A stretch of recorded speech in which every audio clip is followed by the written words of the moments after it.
GIC વિસ્તારમાં આવેલ joggers park ખાતે બાંગ્લાદેશમાં હિન્દુઓ પર થઈ રહેલા અત્યાચારના વિરોધમાં શ્રી રામ ગ્રુપ દ્વારા પ્રદર્શનનું આયોજન કરવામાં આવ્યું હતું। વિરોધ પ્રદર્શન દરમિયાન શ્રી રામ ગ્રુપના સભ્યો અને સ્થાનિક રહીશોએ બાંગ્લાદેશમાં હિન્દુઓની સુરક્ષા મુદ્દે ચિંતા વ્યક્ત કરી હતી।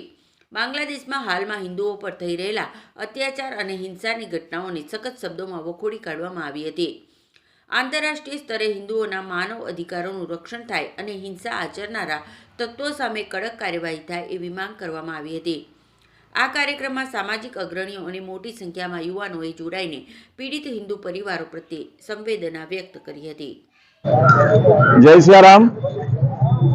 બાંગ્લાદેશમાં જે હિન્દુઓ પર અત્યાચાર કરવામાં આવી રહ્યો છે યુનિટ સરકાર દ્વારા તેનો રામ ગ્રુપ સખત શબ્દોમાં વિરોધ કરે છે ને બાંગ્લાદેશની અંદર જે પણ થઈ રહ્યું છે ખોટું થઈ રહ્યું છે, ધર્મની આડમાં નિર્દોષની જે બલી લેવામાં આવી રહી છે ને આ દુનિયાના બની બેઠેલા જમાદારો જે આને આંખ બંધ કરીને ધૂતરાષ્ટ્રની જેમ જોઈ રહ્યા છે તેનો હિન્દુ સમાજ સખત શબ્દોમાં વિરોધ કરે છે।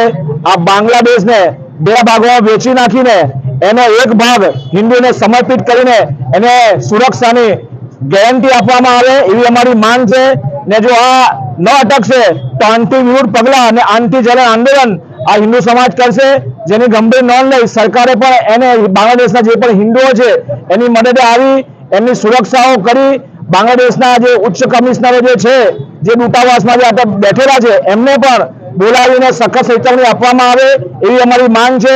જય સિયારામ, અસ્તુ વંદે માતરમ, ભારત માતા કી જય।